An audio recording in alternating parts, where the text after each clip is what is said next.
The Steve Austin Show is brought to you by DR Power Equipment. Head to go-dr-power.com and stock up for the outdoor season. The following program is a PodcastOne.com production. From Hollywood, California, by way of the Broken Skull Ranch, this is the Steve Austin Show. Give me a hell yeah. Hell yeah. Now, here's Steve Austin. All right, everybody, welcome to the Steve Austin Show. I am coming to you from the mean streets of Los Angeles, California today. I'm sitting in my office at 316 Gimmick Street with my right arm in a sling. I am 5 days removed from having my rotator cuff repaired on the 20th of April, and I've got 5 holes in my shoulder. There's about 3 stitches in every hole, and my arm's in a little bit of pain, the shoulder's in a little bit of pain, but other than that, I'm getting along fairly well, just learning how to do everything with my left hand, which has met with some challenges, but nothing that I haven't been able to overcome just yet.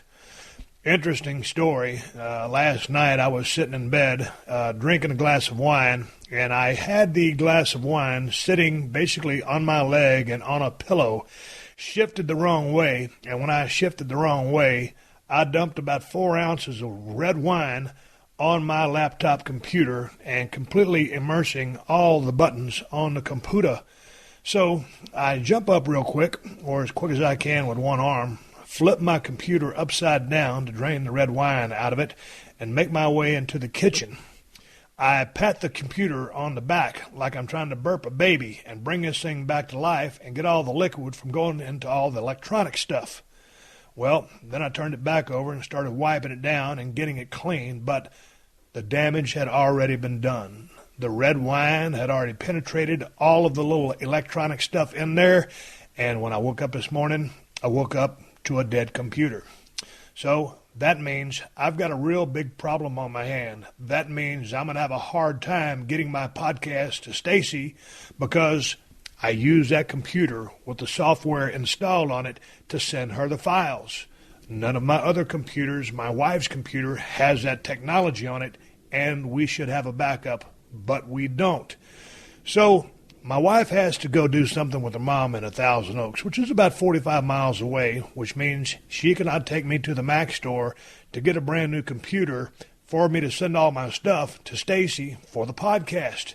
And once I get the computer, I have to have all the software installed by my friend Dan Brady, who's on the way to the house as we speak to install the software. So I'm not out of the woods yet. And so basically, here's the story. I'm not medically cleared to drive yet because I'm fresh in my sling and I'm not supposed to move my right shoulder at all, which I'm not. I'm holding my microphone with my right hand right now as I speak, but I can't do anything. But my neighbor's gone. My wife is gone. I'm not going to call a taxi or an Uber or a limo to drive 10 miles to the computer store to get a goddamn computer. So very gingerly, I unlocked my 1995 Ford Bronco, ease in there, slowly put my seatbelt on, crank her up. Of course, she always starts on the first time. 95 Ford Bronco. That thing is pure gold, always dependable. Use my left arm to use the gear shift lever and hit the gas pedal, and away I go. Driving slowly all the way to the Mac store over there in Redondo Beach, wherever the hell it's at. It's a hell of a damn drive. And when you're driving with a torn rotator cuff or a recently repaired rotator cuff and you're in a little bit of pain, it's hard to look both left and right, head on a swivel, you know, when you're coming up to intersections and stuff like that, people changing lanes without using their blinkers. I'm thinking, man, the last thing I need to do is get into an accident because, you know, first of all, I can drive pretty damn good. Even with a freshly repaired rotator cuff, I probably drive better than 99% of the people in Los Angeles. Enough bragging. So anyway, I just don't need to get into an accident. I show up at the Mac store. I don't have an appointment. Luckily, today is my lucky day as far as luck could have it in that regards. There's not a gigantic long list of people waiting in line for iPhones, laptops, iPads, all that stuff. So the dude comes up, I tell him what happened. I didn't have the Apple Care program, which the Apple Care program wouldn't have taken care of the wine spillage anyway. So I say, basically, dude, I need the exact same computer. It's the highest 13-inch Mac Daddy computer with all the latest, greatest technology. All I need to do is to send FTP files for my podcast. So no sooner than I stepped in, I stepped out. $2,600 later, I got the Apple Care program. That still doesn't protect from spilling wine on the computer, but I got every kind of warranty you could ever get on one. I'm just waiting on the dude to come over and install this, and I don't need to be driving anymore. Got back to the house. You guys were kind enough to send me some questions. I'm going to make this a Q&A show. First show back. I had planned on doing some Skype conversation, but my new computer doesn't have Skype, and I'm waiting on the dude to come put that thing on as well. He's going to install everything but power windows and air conditioning on my new computer. So I'm looking forward to doing that. And I have made a pledge to myself. I'm not going to drink a glass of wine or a bottled water or eat a sandwich or do anything within 3 feet of my computer. I think this is it's a second computer that I've ruined by spilling wine on it. And this one was straight up just because my right hand is in a damn sling. The other one, hey, might have had too much wine. Nonetheless, I got a brand new computer, and I paid for it. So thank you guys for listening to the show. I'm going to get to your Q&As, and I'm going to answer all these questions. Last time I told you guys to send me some questions, there weren't a whole lot of questions. There's a bunch. So I appreciate you guys helping me out while I'm in a bind with this arm. And getting out to interview people is kind of a hassle. Keep sending me the emails. Don't send me any get well emails. I appreciate your thoughts and everything like that. I'm doing good. It's just hard to get around. And when I come back from a break after I take care of this business that I'm going to take care of, I want to say a few words about China. You know, I found out this past weekend that she had passed away, and I was one of the first people to find that out, actually. And I'll just mention some words about her and talk about, you know, the death of Prince, which shocked me. China was the most shocking because I knew her and was friends with her. Then on a guitar note, Lonnie Mack, Stevie Ray Vaughan's biggest influence, passed away as well. So, man, I tell you, it's just kind of a weird vibe, you know, but we got to do a podcast. And China, man, basically, I guess she's 45, 46 years old and just much too young for her to pass. But anyway, man, before we get here to the body of this podcast, and I'll address, you know, the things I just talked about, let me take care of some business. And I don't mean to mix these two because it doesn't sound like they really jive, but it's with a heavy heart that I do this podcast, but I got to take care of my business, and it is what it is. Folks, have you guys checked out the Work Switch Driver? It's a power drill that lets you rotate from drill to driver without changing bits, so you can get all those home projects done quick and easy. And Switch Driver is cordless, too, so no tripping over or getting tangled up in a cord. And don't worry about the torque and power of the cordless Switch Driver. This thing has a 20-volt max lithium battery, so it's going to drill whatever you need just fine. And the dual chuck is the key, because that's what lets you rotate from drill to driver without changing bits, and that's why you'll get your work done twice as fast. Like I said, you can take care of any project on your list and have plenty of time left over to knock back a couple of Broken Skull IPAs. You can see the Switch Driver in action at Works.com, and when you do, you'll notice that it's a really powerful tool, but it's also lightweight. And it's a great choice if you have to get stuff done while standing on a ladder or reaching above your head, like if you're hanging racks or installing overhead storage. So go to WorksSwitchDriver.com, that's WORX-SwitchDriver.com, and use the promo code Steve at checkout to receive 10% off and free shipping. That's WORX-SwitchDriver.com, and use my promo code Steve to receive 10% off and free shipping. Double your power and save time. Get yourself a Works Switch Driver. All right, everybody, let's kick this podcast into gear. And it's a hard segue or transition to make because I'm talking about the death of China when I learned that she had passed. And the news completely just shocked me, just stunned me. Just could not believe it. But nonetheless, here was my day on April the 20th when I heard the news. Early that morning, about 8 a.m., I was down at the Carolyn Job Clinic about to get my right rotator cuff repaired on my shoulder. And they were running a little bit behind that day. Finally, they put me under and put 5 holes in my shoulder, went in there arthroscopically, and repaired all the damage I'd done to my shoulder. I'll find out on May 2nd the specifics of that. But nonetheless, I come out of that surgery, and I wake up, and I ask the doctor a lot of questions. And the only thing I remember him saying to my wife is, He's asking me a lot of questions, but he's not going to remember asking me any of this or remember any of my answers. And I remember him clearly saying that. And to his point, I clearly don't remember any answers that he gave me. So in that state of mind, I go back home. My wife is driving. I get to the house. They put in a nerve block there in my trap area. I remember right before they put me under, the anesthesiologist came in there. They put that nerve block in to kind of block the pain going to your shoulder. And that way, you don't have to just eat a bunch of pain pills because there's that nerve block, which will last about a day and a half. And that really helps out post-surgery. So I wake up. I got the pain block going.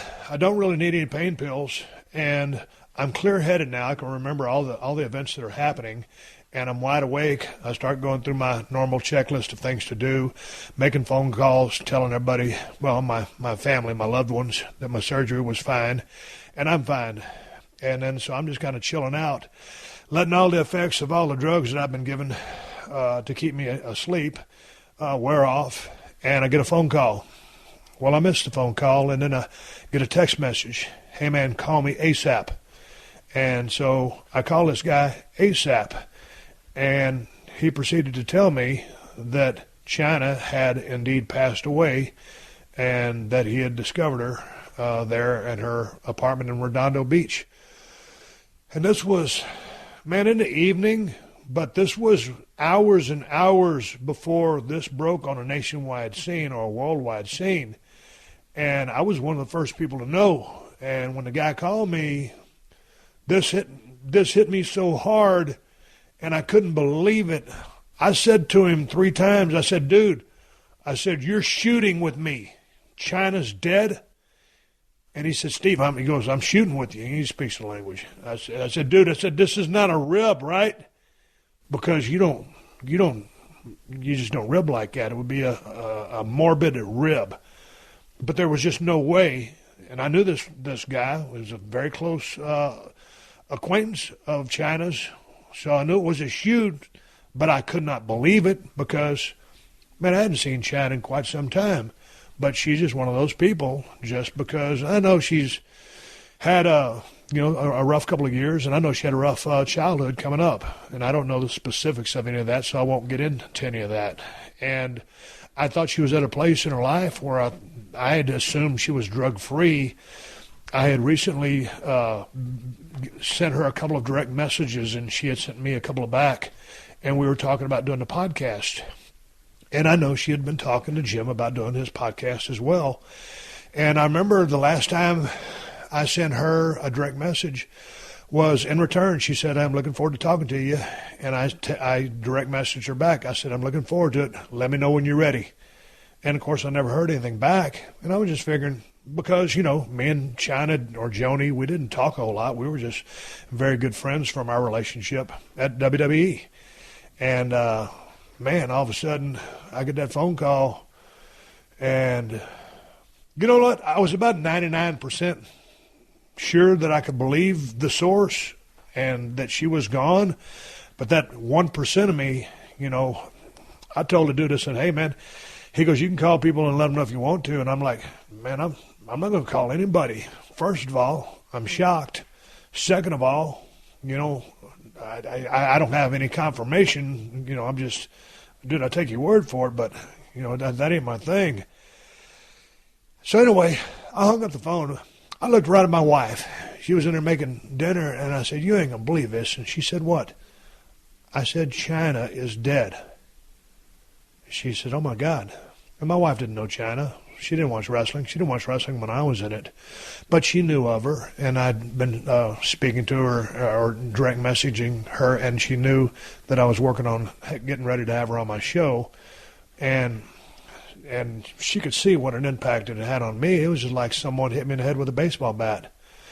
I'm coming out of this anesthesia. I'm pretty clear-headed. And then someone calls me and just tells me that someone that I cared deeply about and had many, many good times with was gone. And she was only, 46 years old. And again, I was under the assumption, I knew she'd had some issues, but I was under the assumption that she was, straightened up or clean or whatever. And, man, I tell you what, I just stood around and I was in shock. Didn't really know what to do. There's nobody to call. There's nothing to talk about. It's just so heavy duty. And this is a person. I remember the first time I met China. It was somewhere up in the Northeast. For some reason, I might have been sharing a car with Shawn Michaels and Triple H, or I met him at the same hotel at the same time, whatever happened. And China shows up. And she's going to make her debut the next day, I believe. And there's a connection there because Triple H was trained by Killer Kowalski, and China had just completed Killer Kowalski's wrestling school. And I guess someone had given the office, a buzz. Hey, man, there's this real big chick, and she looks pretty badass. And Killer Kowalski trained her, and she's got a great look. So anyway, I don't know how the dynamics and all that went down, but, I mean, I remember meeting her that night for the first time. And I'm thinking to myself, man, this chick is bad. I mean, she looks great. She's built like $1,000,000. You can see she's been spending hours and hours in the gym. And, watching her train, the textbook form she had, I mean, her form was better than most of the guys. And she was serious about what she was trying to do. And she's a smart lady, as I would come to find out. But anyway, so she gets in the company. Well, I'm not going to do a whole synopsis on her career, but I hit it off with China from day one. And as I got to know her, I got to know her silly side. And me and her always had this kind of, we had a great relationship, but this goofy, silly sense of humor that probably only me and her got. And, there's obviously all the guys she worked with in DX, Billy Gunn and X-Pac and Triple H. There's many people that knew China better than I did, but I got a chance to hang out with her a lot, do business with her a lot, watch her learn the system, watch her understand the push, and watch her get over and watch her operate. And she got over big time in the Attitude Era. And she had a monster run. And she had a definite impact on the business of professional wrestling there in WWE. And she was helping draw some of those houses. And she was a force to be reckoned with. I just remember her taking care of her business and learning the business side of the business and climbing up the ranks. And, man, she was working with guys. I remember about a time there when they brought in, it was Perry Saturn and Eddie Guerrero and Dean Malenko and Chris Benoit.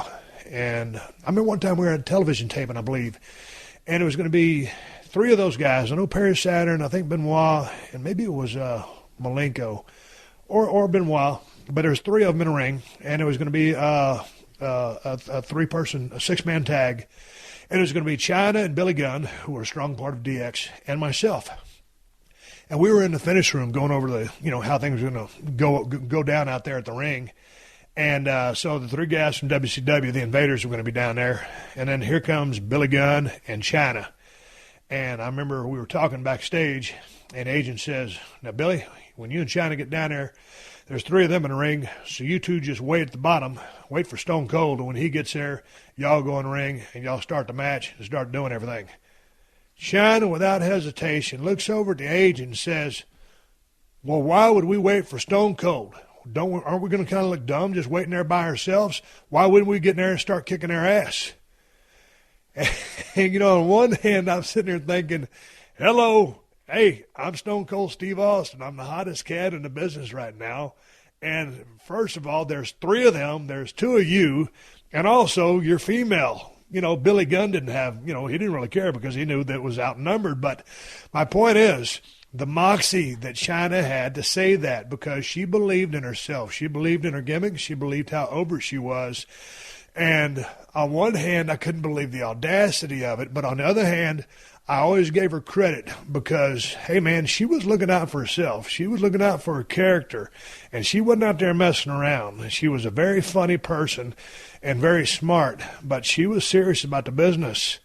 And so it ended up, they waited for Stone Cold to show up, and I remember we went out there and had the match, and I don't remember the specifics of the match, but I just remember, her taking herself and that character very serious. And as she took herself serious, she was pushed serious, and the fans, the WWE fans, took her serious. And for a female to come in and basically be a guy's heater or backup or muscle, because, man, she really helped out the Triple H character.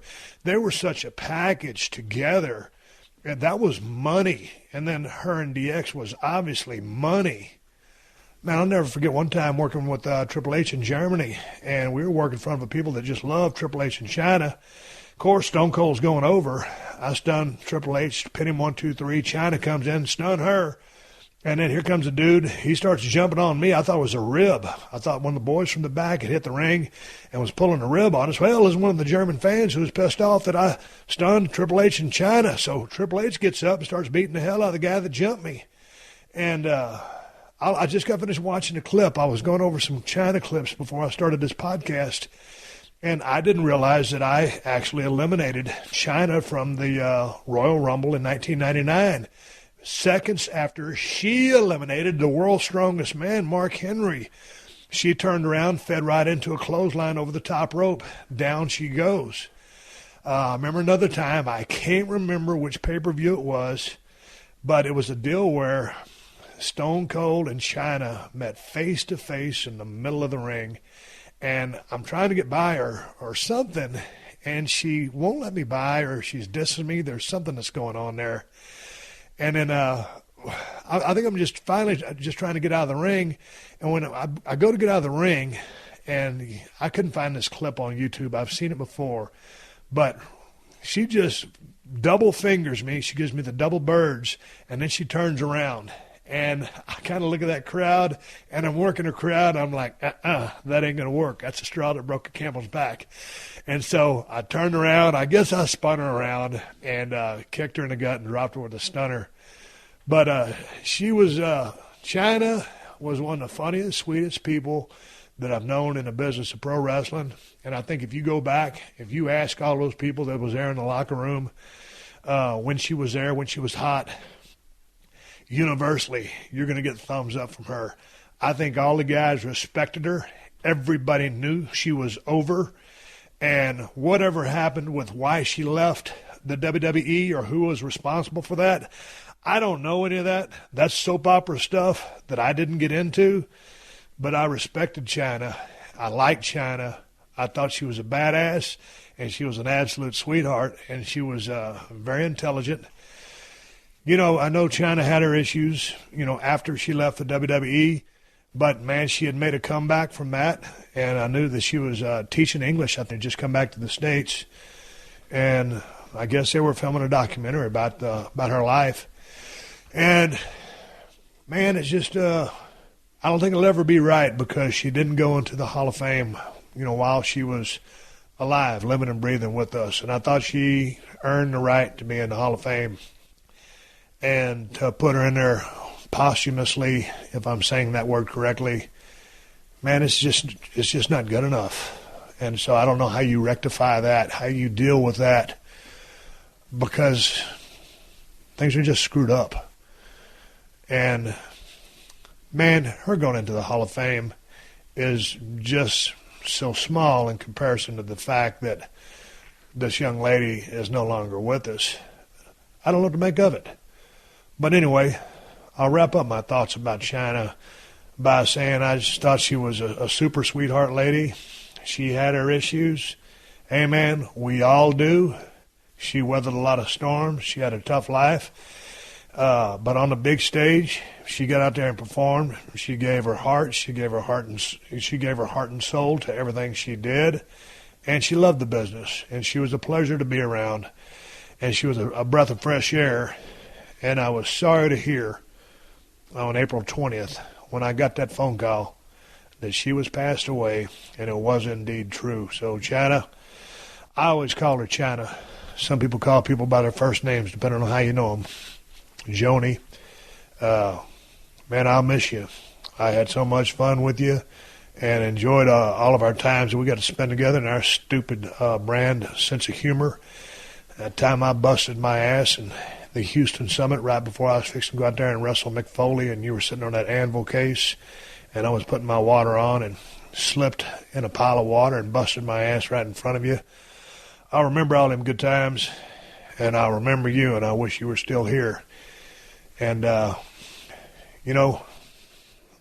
you segue on now to the news about Prince. When I heard that Prince had died, and it's like, I know China like a close friend, and Prince was one of those guys where it's like, man, are you kidding me? I thought that guy was such a health fanatic that, he'd always taken care of himself, and now I'm reading reports. I don't want to get into the reports because I think there were some pain medications involved or something like that. I don't know what the deal was, but I got to pay my respects to Prince because he was one of the defining artists of my time. Michael Jackson was like the guy, for back when I was a kid, growing up to when he passed. I mean, Michael Jackson was the bomb. And Prince was like the bomb, but he was different. He was a different kind of package, different kind of music, different kind of dancing, but same kind of superstar. Michael Jackson's probably, the greatest of all time, but Prince was up there with him, not on the same cloud, but on a parallel cloud. And then you hear that he died. It's like, man, are you kidding me? That guy, like, again, one of the soundtracks of my life and a big part of my, youth growing up was listening to Prince songs and his influence. And, man, when that MTV craze was going on and he was red hot, you hear about a guy like that passing, you're like, man, I just didn't know that there was any issues with that guy. And so my thoughts go out to his family and condolences. Also to China's family. I don't know how many of her family members are here. But then on the last note, before I get into some questions, and again, this is probably the hardest podcast I've done because this is not easy to talk about. But it's just everybody died. I got news that Lonnie Mack passed away a couple of days ago. And 99% of you people that are listening to the podcast don't know who Lonnie Mack was. But Lonnie Mack was one of the greatest guitar players that ever lived. And he was probably the single biggest influence on my favorite guitarist of all time, Stevie Ray Vaughan. If it had not been for Lonnie Mack, there would not have been Stevie Ray Vaughan as we knew him. Stevie Ray Vaughan would have existed. He would have been a great guitarist. But his trademark sound and working that whammy bar the way he did was because of a man named Lonnie Mack. And I'll never forget the story of Stevie Ray going into a record shop in Dallas, South Oak Cliff area, and he had gathered together enough money because his brother Jimmy was tired of him listening to all his records. Stevie went up to the Austin record store, and he told the guy that was running the shop, he said, "Give me the baddest guitar record you got." And I believe, if I'm not mistaken, it was Lonnie Mack's Wham, and that was how and why Lonnie Mack would influence Stevie Ray's sound and style. And if you get on YouTube, man, there's one song that's so haunting, and it just showcases some of the tremendous guitar playing work of Lonnie Mack. Check out a song called Stop. Lonnie Mack, Stop. It's a slow song. It's bluesy. Watch him on the neck of that guitar. Listen to his voice. God dang, this guy could sing the blues.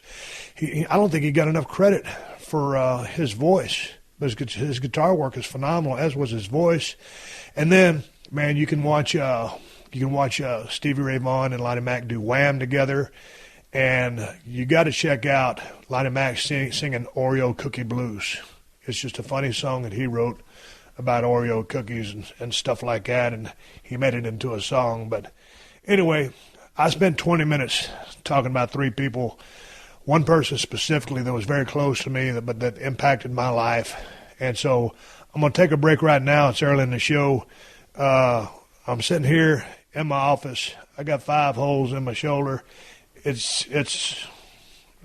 the shoulder's not even bothering me, but it's just hard to talk about and make a proper segue from someone you cared about and the people that impacted your lives and just kick into questions. So I'm taking a break right now. I'm coming back to answer your questions and try to bring it up a notch. Steve Austin, I'm coming right back. This is the Steve Austin Show.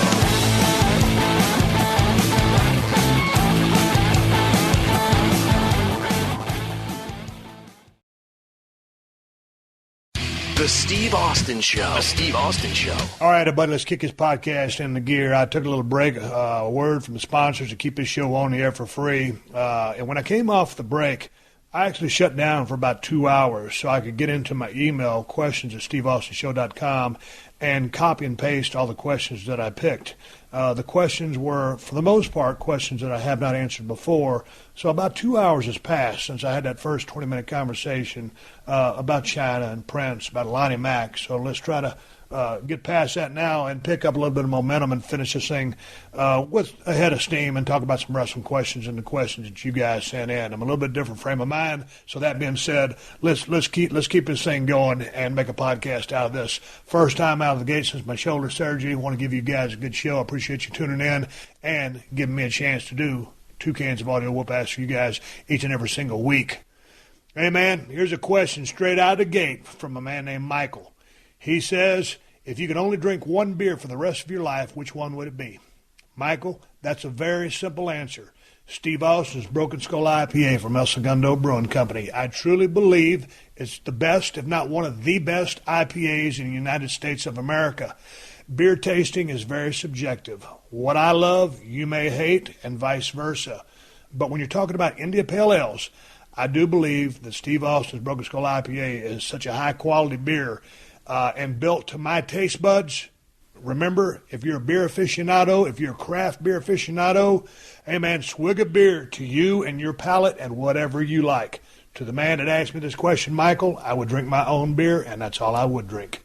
And that being said, if I only had to drink 1 beer, thankfully I can try all the different beers from all the craft brewers all across the United States of America. And I'm looking forward to visiting more breweries in the future, talking to their brewmasters, and getting a chance to share their badass beer and talk to them about their palate, their taste buds, and the process that they go about in trying to, make their flavor of beer. So it's a fun thing for me. I drink Broken Skull IPA. Hey, Steve, do you think the match quality of the Attitude Era was better or worse than it is now? And this was asked from a guy named Luigi. Luigi, I hope I got your name right. Let's talk about the match quality of the Attitude Era versus the match quality of today. I think across the board, because of the depth of the roster, the experience in the ring from veterans, guys that were over, the announce crew, the fans, and the whole atmosphere, really, that's a subjective answer as well. But I truly think the match quality was better in the Attitude Era. I think there are some stellar matches being presented today, and there's some badass athletes working on the active roster today. And you've got a bunch of veterans in that roster as well. But when you put all the different aspects of the match, whether it's just the mechanics, the psychology, the carrying out of that match, all of the elements combined, the experience was so much more explosive and spontaneous. If you want to talk about sheer mechanics and athleticism, I think you go with the new generation that's in the ring right now. I'm saying the match quality with all of the experience from all of the guys. I mean, so many more guys are going to end up going into the Hall of Fame that came from that era. I would say match quality was better back then. And I don't say that to dump on the current roster, because there's some badass cats out there that can work their asses off. And there was a lot of schlock and there was a lot of shock value in a lot of the storylines that kind of mired down some of the luster of the Attitude Era. So many people seem to harp on that rather than the work that was done in the ring. We shot some heavy-duty angles back then, and there were so many badass workers from top to bottom, from Brett to Sean, to myself, to DX, to Mankind, Triple H, Taker. Man, I'm not even mentioning everybody. Everybody there could work their ass off. And for the most part, really, the entire roster was over. And with the fans, with the refs, with the announce team, the whole experience, match quality, Attitude Era, hands down, and that's the bottom line. Now, me personally, I really dig the stuff that was done in the mid-'80s in WCCW, Mid-South Power Pro, and NWA. That's some of my personal favorite stuff. It is what it is. Here's a question from Christian. He says, hey, Steve, from your old stomping grounds in Dallas, Texas, how was it for you stepping out on the stage at WrestleMania 32? Were you nervous? And how did it feel to stunner after for so long? Big fan of yours for years. Chris, and I tell you what, Dallas, Texas was my old stomping grounds, and it felt good to go back there and be a part of WrestleMania 32 in front of about 100,000 people. Wasn't nervous at all.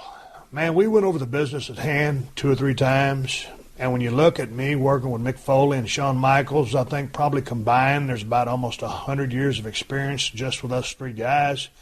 Working with the League of Nations and the New Day, those guys are badass hands, all very excited, all easy to work with, and they weren't nervous either. But, man, I've been around the horn so many times, and looking at Shawn, right before we went out, and he just kind of looks at me and shrugs his shoulder like, okay, here we go. And that's what it was for me, too.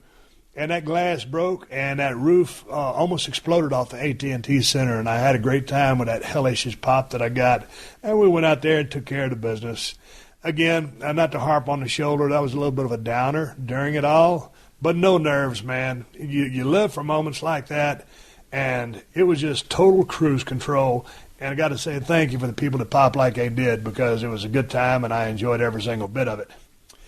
Hey, Steve, what are the chances of seeing some WWE superstars on the Broken Skull Challenge? Which men and women on the WWE roster would you like to see compete, and who do you think would win? Well, I've answered that question a few times, but let's just go back to what are the chances of seeing the WWE superstars on the Broken Skull Challenge. Now, the Broken Skull Challenge is the toughest show on television, folks. And the WWE wrestlers, superstars, are some of the best athletes out running around doing what they do in a 20-by-20 squared circle. The fact of the matter is this. They're so damn busy, they ain't got time to come down and do an episode of Broken Skull Challenge. It'd be great to do something like that for charity, but also due to the fact that their schedule is so grinding, so grueling, I don't think they need to subject their bodies to any of the harm that could possibly come to them coming out to the Broken Skull Challenge. You getting those elements out there, some of the physicality that we do, these guys need to stay safe, take care of their bodies, and take care of their families, and that's paying the gimmicks they send in the mail called bills. So they need to just stick to the task at hand and do their thing. But it would be a sight to see, and no doubt about it, the Broken Skull Challenge is the toughest show on television. It's on CMT every damn Sunday. We got the season finale coming up this Sunday. Do not miss the men and women's episode this Sunday. I will give you one heads up. It's absolutely epic. And Jeremy sent that question in. Here's a question. It says, hey, Steve, this is more of a life question than a wrestling question. If you could go back and tell your younger self some life advice, what would it be? Chris. Man, if I could go back and give myself, when I was younger, some life advice, man, I would say, Steve, slow down, think about it, and then think about it some more, and then act. It's always funny when you get a chance to talk to someone that's older and wiser than you, much like my conversation with Leon Big Van Vader White back in WCW when he told me, Steve, always let a cooler head prevail. Every now and then we'll go out and talk to a man named Chuck out in the desert. He's a World War II veteran. He's 93 years old. And every time I get a chance to talk to him, I'll just pick up some of the wisdom or some of the things that he's been through, and I'll apply those to my life. But, yeah, right off the top of my head, man, I would say slow down, think things through, and then I'll give you one more. Everything in moderation, and that's the bottom line.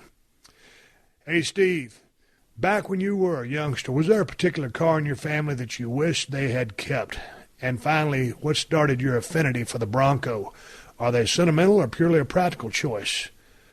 Man, I tell you what, Joe, I was always mad at myself for selling my 71 Firebird Formula and then my 73 Camaro, which had the Corvette motor from 73. I wish I still had those two cars. And then on the truck level, I had 2 Ford pickups. I had a Fleet Side 1966 with a straight 6-cylinder, 3 on the tree, and I had a 65 Step Side that had 66,000 original miles with the straight 6 on it, 3 on the tree, that I bought from a lady in Denton, Texas while I was playing football at North Texas State University. I took that truck and bought the Fleet Side in Georgia, and when I moved back to Texas, I sold those 2 trucks So probably even more important than the 71 Firebird and the 73 Camaro, I wish I had both of those two trucks back because of the kind of condition they were in and how original they were. And they weren't museum quality type showpieces. These were everyday trucks, but they were in such astounding shape with original paint. Those are the two vehicles I wish I had kept over the course of all the vehicles and cars and trucks and stuff that I've had. And going back to the Bronco, when I first started looking for a two-door SUV, I was originally looking for a Chevy Blazer. But all the Chevy Blazers on eBay had tons and tons of miles on them. My dad, when I grew up, all my dad drove was GMC Jimmys. Now, the GMC Jimmy is just like the Chevy Blazer. The Jimmy is the name for the GMC version. So I always grew up driving, those kind of products and being in those kind of cars, Chevy, GMC. And when I went to find one, low mileage, couldn't find one. And I found my white and silver Ford on eBay, and it had 24,000 miles on it when I bought it. And it's got the 5.8-liter 351. And I'd always been a Chevy guy growing up. And when I started driving that Bronco, the turn-in radius, the bulletproof drivetrain, the 351 or the 302, the 5.8, the 5.0-liter, as far as power, neither one of them has a lot of power, but they're enough for that vehicle. They're great in the mud, cavernous room interior. And so once I started driving that 95 Ford Bronco, I think total I've owned 5 or 6 Broncos. I currently own 3. But I just think they're bulletproof vehicles. And they always work. They're very dependable. It's like those old Crown Victorias. You could put 300,000 or 400,000 miles on a Crown Vic. All those cab drivers drove them, like a Lincoln Town car. All the limos drive them. Those cars all had 200,000 or 300,000 miles on them. So just the fact that it's such a bulletproof vehicle. I love the fact that all the Bronco XLTs all came with power windows and power door locks. That was a feature that I always dug. And if you got the XL, you'd have roll-up windows. I've got one of those down at the ranch for my dad's hunting vehicle. But then I just fell in love with the styling. Those things are so damn good looking and so cool looking. I just think it's one of the toughest, coolest, most iconic vehicles that ever rolled out of Detroit. Now, OJ kind of tarnished the image of the Bronco when he was riding down the 405 or wherever it was with Al Callen's way back in the day. But my Bronco is white and silver, and I refuse to let what O.J. Simpson did tarnish the name of the Bronco. Because every time someone would look at my truck and say, oh, that's the O.J. vehicle, huh? I said, no. That's a Ford Bronco, and that's my Bronco, and it's got a silver stripe on it. So I don't know nothing about no OJ truck. He drove what he drove. I drive what I drive, and that's the bottom line. Hey, man, here's a question. He says, hey, Steve, I don't have a question, but I was wondering if you can give a shout-out to my kids, Darren, Ava, and Madison. Hey, Darren, Ava, and Madison. Their mama's battling cancer and would love to hear from you. It'd mean the world to them. If you don't mind giving my wife Candace a shout-out, too. You're really the only wrestler she took interest in. Thanks, Steve, from Danny here in San Antonio. Well, hey, man, to Darren, Ava, and Madison, you guys keep your heads up and try to support your mother as much as you can. Candace, keep your spirits up and keep a positive attitude. I can only know that the struggle that you're going through is very, very tough. And Danny, my thoughts are with you guys, and all positive vibes coming down to San Antonio, Texas. Y'all hang in there. Please hang in there. Here's one from Jason McGill. He says, hey, Steve, I know you're a fan of the UFC as I am, and obviously you'll be forever connected to the WWE. My question is, do you think the UFC and WWE are actually competitors? Are they competing for the same audience? Are they entirely different genres of entertainment in your mind?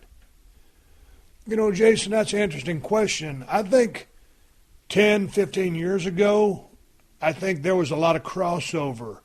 I think as the WWE has segued or turned to a more kid-friendly product, what is it, the reality era, but it's TV 14, whatever it is, I still think there's a common, if you put two circles, and one circle is the UFC, another circle is the WWE, and you put those circles together, there's going to be some intersect there where there's a common demo, but for the most part, in my opinion, I think they're entirely two separate crowds. back in the day when our business more mirrored what the UFC was doing, your product is a work, but you're presenting it as a shoot when you got Jim Ross and Jerry Lawler calling the action and everybody was competing for that damn belt. You had a little bit of blood every now and then. Just in its presentation alone, it was just a mirror image. And now I think the UFC, they go about doing pro wrestling better than we do pro wrestling. They take organic storylines and expound upon them. If you got some colorful characters in there, be it a Conor McGregor or a Nate Diaz or any of those other guys that might talk a little trash, also have great showmanship skills on top of their already tremendous fight skills. You have wrestling, then you have elements of pro wrestling, but it indeed is a shoot sport. And my favorite times in the business of pro wrestling were going back earlier in the podcast when I mentioned mid-'80s, WCCW, Mid-South Power Pro, NWA, all presented in a shoot light. Funny was not money. Serious was money. There's a spot on the card for something that can lighten the atmosphere or lighten the mood or give you a chuckle. But by and large, when you got championship gold on the line, when you got personal issues on the line, like you do in the UFC, like you used to have in the business of pro wrestling, that's when you have crossover. That's when they shared the same audience almost damn near. And you're always going to have your purist. Like some boxing people will only watch boxing, while some boxing people are as well interested in the UFC. But so they share a common demographic. But that's my thoughts on that. I think it existed back in the day more so than today because of the product. The Steve Austin Show. The Steve Austin Show.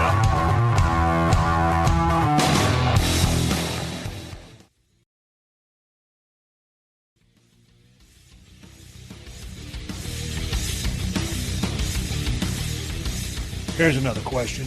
This is from Jim, Imperial Valley of California. Hey, Steve, what's the secret for these bigger, heavier guys like Kevin Owens and Bray Wyatt not getting blown up? I carry a little extra weight, and I get blown up bending down to tie my shoes. I don't get it. Well, Jim, man, those big guys you're mentioning like Kevin Owens and Bray Wyatt, what they do is pro wrestling, and those are two big bone guys. And, much like I was, or guys that were bigger than all us, the guys you just mentioned, Kevin Owens and Bray Wyatt, they're big guys. They're physical guys, but they're not the biggest guys on the roster. What the deal is, man, those guys are professional athletes, in my opinion. What they do for a living is run up and down the road in a 20 by 20 squared circle and do business, and that's wrestling. If you were to take Kevin Owens and Bray Wyatt out of the ring for 2 months and then throw them back in, they get blown up sky high because you can't duplicate, that ring activity with anything else. You can get on a treadmill. You can get on a bike. You can get on a jump rope. You can do anything to keep your edge. But the fact of the matter is Kevin Owens and Bray Wyatt are badass athletes that are in shape, and their cardio is specific to what they do. Man, they wrestle. And that's why you never see them blow up. If you take them out of the ring, though, and then you put them back in the ring without getting any ring time in, then they'll blow back up. But right now, man, those guys, whatever your interpretation of their appearance is, or me in my prime, I never looked like $1 million. I never looked like a bodybuilder. But, man, if you want to just talk about lungs and the fact that I could go, I was your guy. You don't blow up. You turn into a machine. That's what these two guys are. They're machines, and I wish them both well, and hopefully they stay safe out there on the road doing what they do. If you're in shape, you don't blow up. Coming here from Eric.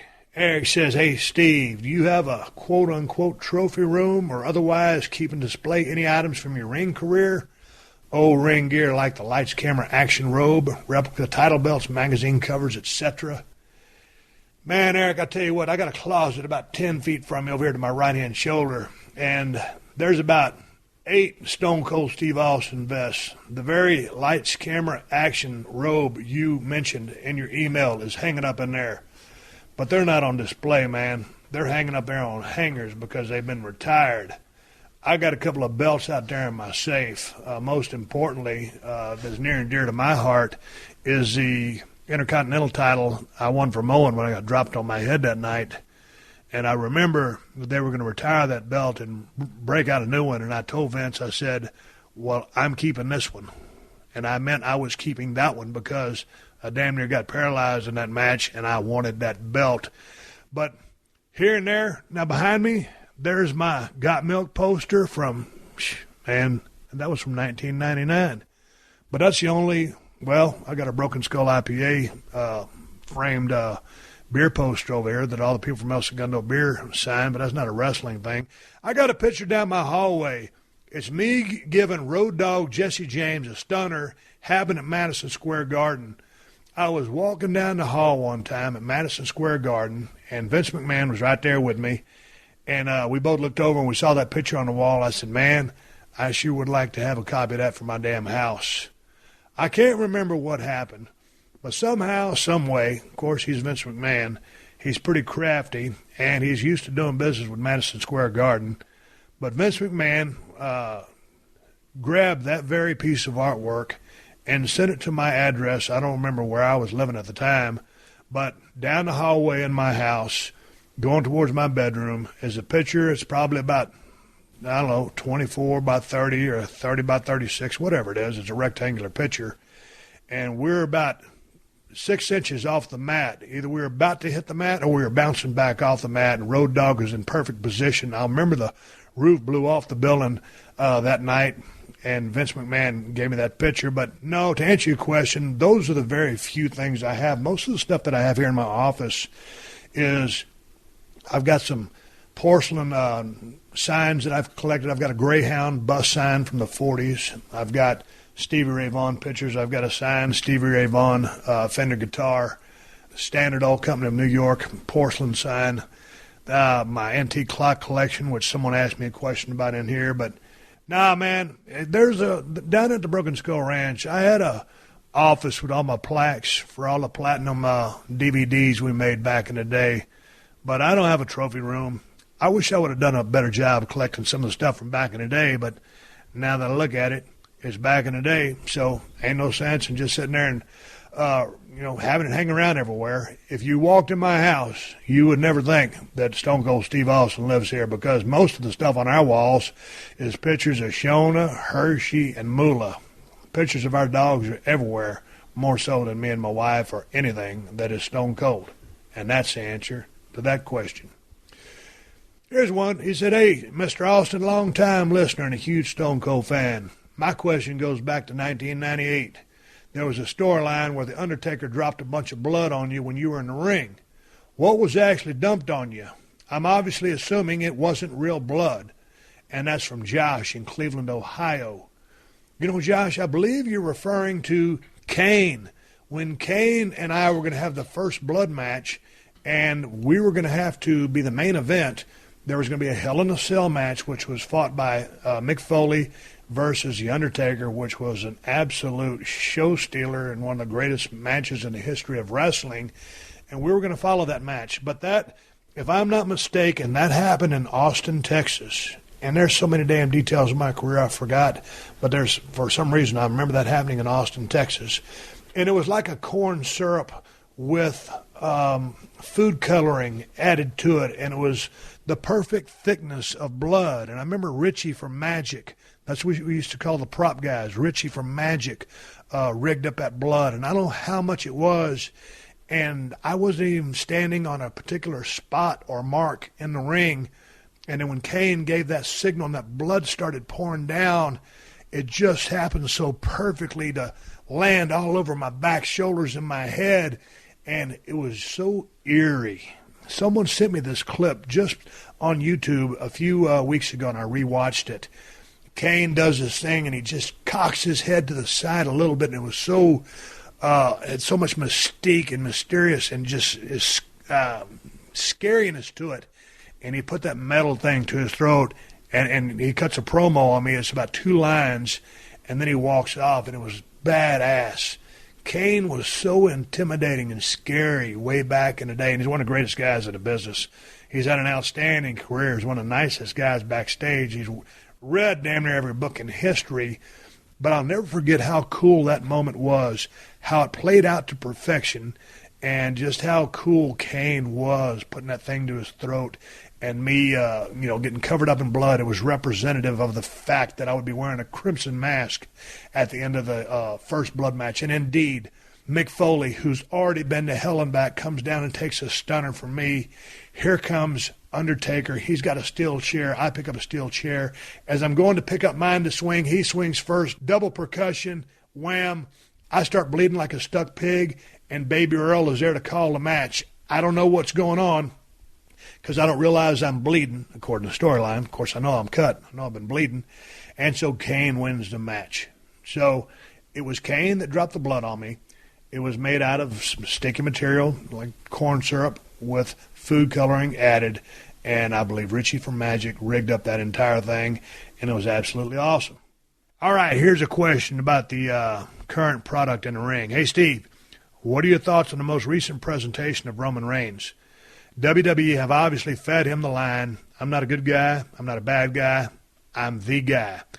Are they starting to accept that a large proportion of fans still resist his push and are allowing him to take a more organic heel turn?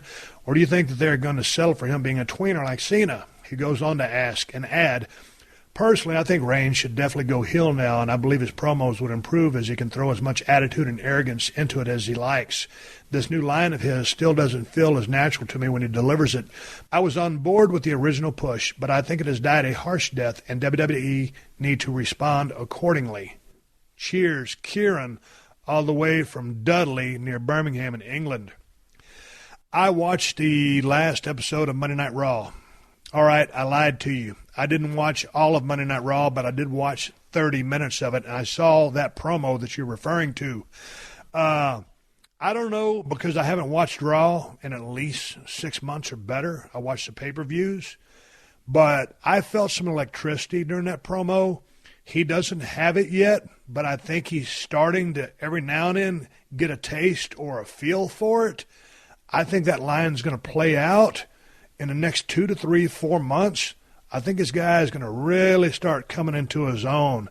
I think he's on the cusp of whatever they've done to him, starting off with him, throwing gas on him, taking the gas pedal off.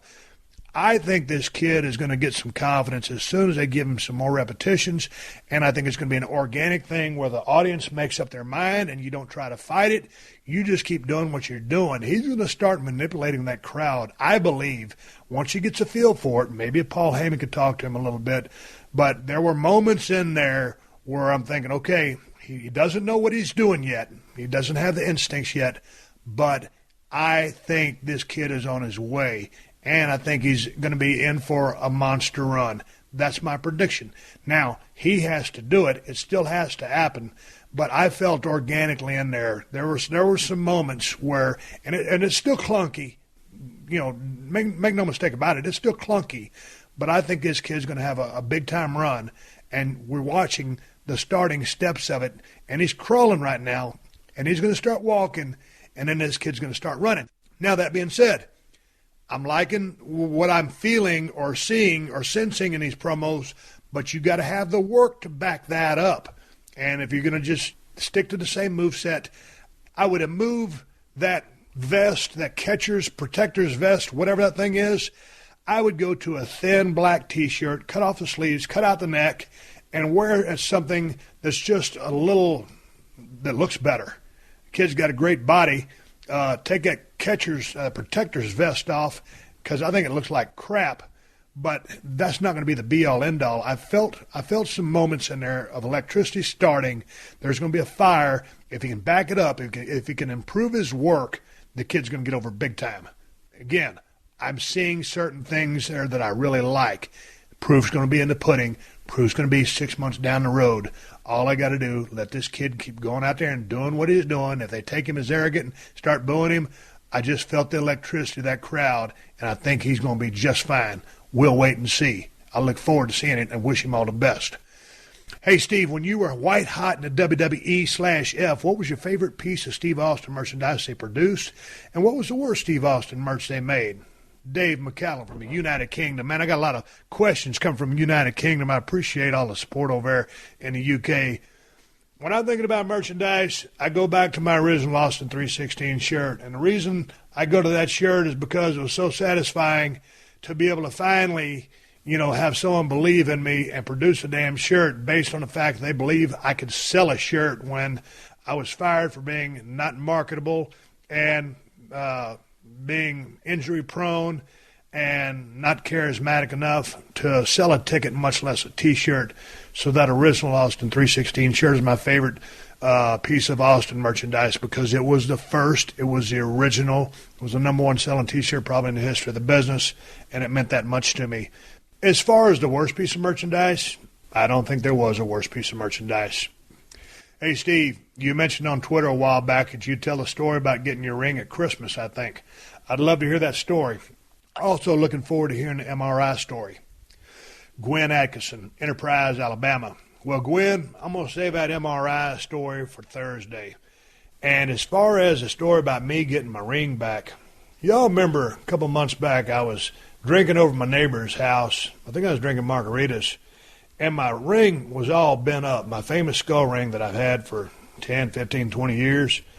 And so I told my neighbor, I said, hey, man, go get a pair of shears or some scissors or something, some metal snips, tin snips, and cut this damn ring off of me. It's starting to freak me out a little bit because my finger was starting to swell up. And I just done that video game shoot, and my finger was all jacked up. And I get claustrophobic about having a damn ring stuck on my finger. So anyway, he got the tin snips out there, and we cut my ring off that night. And so all these months go by, and my wife is going to pull a big swerve on me, the big surprise for Christmas, and present me with a new skull ring, my trademark ring, which I've been wearing forever, because I was just kind of cool without wearing a ring anymore. I was over it. But here's the deal. My fingers have kind of changed size, since I got out of the business. And she had tried to buy me a new ring before we went down to South Texas, and it didn't fit. And I said, hey, man, don't worry about it. And she goes, well, you got to get me your ring size. I said, no. I said, you tried once. It's the wrong size. I said, I'll do without it. Well, she puts a call into my good buddy Rick Maverick. Rick Maverick is the head of Starling Gear. Go to starlinggear.com and check out all the badass jewelry this dude makes. Rick is one of my best friends here in Los Angeles and recently relocated to Portland, Oregon. So Rick was working on a new ring for Ace Metalworks, badass skull ring.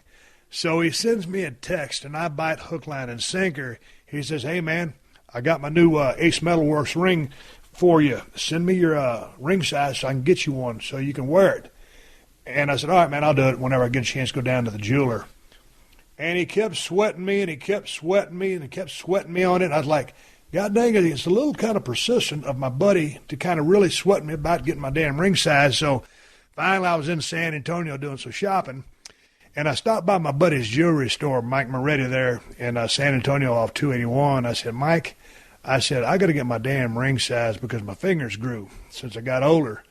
And so I reported my damn ring size back to Rick Maverick of Starling Gear / Ace Metalworks, and he promptly fed that information to my wife, Kristen, who obviously he knows because we're very good friends. And then she called the place in Houston and ordered me the skull ring. So basically, my buddy was the one that pulled the scam on me and hoodwinked me into giving my wife my ring size, because had he not, I would never be wearing that skull ring because I wouldn't have bought one. That's how that happened. And I was pretty surprised when I got that ring for Christmas. And I was wearing it right prior to my surgery. My fingers are still swole up on my right side because I'm bruised up and stuff from that surgery. I haven't put the ring back on, but it does fit. Hey, man, here's a question from a guy named James Vance. He goes, hey, Steve, I hope all is well. I've always been curious, who had the biggest impact on your wrestling career?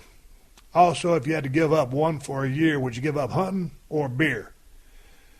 Man, I tell you what, when you ask me who had the biggest impact on my wrestling career, there's so many people, and Vince immediately comes to mind. But to really bottom line this one and bring it home and give you one answer, I would have to say the guy who broke me in, gentleman Chris Adams. And the reason I say him is because I went to his school, he taught me how to wrestle, and then he is the one that booked me in my first big-time angle, and that was a top angle in a promotion where we were working semi-main event, and we were actually drawing money. And this was a guy that, in working my first program, gave me the notoriety, which allowed me to be able to win the 1990 Rookie of the Year award, and that would kind of launch, the rest of my career. Winning that Rookie of the Year in 1990, Chris Adams booking me in an angle with him, a guy who'd been in the business for 15 years, books himself in an angle with a kid who'd been working for 3 months coming out of his school. So I'll never forget the lessons I learned from working with Chris. He always got to win when he needed to win, but I got the heat back to keep the angle moving forward. And he told me to save my money. I also give a shout-out to Bronco Lubitsch and Skandar Akbar for being up there as well. And there were many people along the way. And thanks for Jerry Jarrett for hiring me down there in the USWA. And Dusty Rhodes for taking me on in WCW way back in the day. Of course, he impacted me because he was one of the reasons I wanted to get into the business of pro wrestling from watching him on television on Houston Wrestling way back in the day. But the biggest impact was Chris Adams, the guy who broke me in and put me in my first angle. Hey, folks, I appreciate you guys sending in all the questions. I'm going to cut the podcast short right here. I'm going to go ahead and do my go home and send this thing riding off into the sunset. I've got more questions that I'll hit back with on the Unleashed show coming up on Thursday. Also, I will probably have a guest on Thursday. Right now, we're going through a lot of discombobulation over here at 316 Gimmick Street. I'm getting my computer fixed. My arm is on the mend, and my wife is running errands all over the city of Los Angeles. So once we get everything reined back in, the podcast will smooth out. We'll get back under control. Once again, my thoughts go out to the families of China, families of Prince, and the families of Lonnie Mack, the guy who was the instrumental guitar player for Stevie Ray Vaughan to latch onto and invent his trademark sound. This has been a Podcast One production. Download new episodes of The Steve Austin Show every Tuesday at PodcastOne.com. That's PodcastOne.com.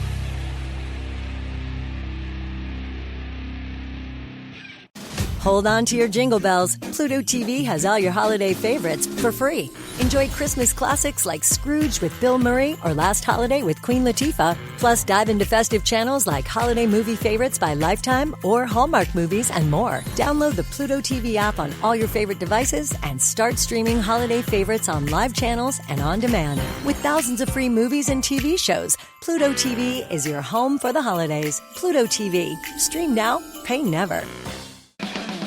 Hey everybody, I'm Brian Lones, the lead broadcaster for the NHRA, and now the host of the Hot Rod Pod, Where It All Began by Motor Trend. This will be a new series that'll knock your socks off. We're going to talk to the biggest engine builders, drag racers, competitors, hot rod builders, and more, the movers and shakers of the high-performance aftermarket, both legends past, present, and future, and I'll be joined by a great rotating cast of co-hosts. Whether it's John McGann, the editor of Hot Rod Magazine, whether it's David Freiberger of Roadkill, or a bunch of stars that you know and love from the automotive media, this is a new series that is going to take our show and our brand to the next level. I'm Brian Lones with the Hot Rod Pod, Where It All Began. Make sure you download the Hot Rod Pod wherever you get your podcasts.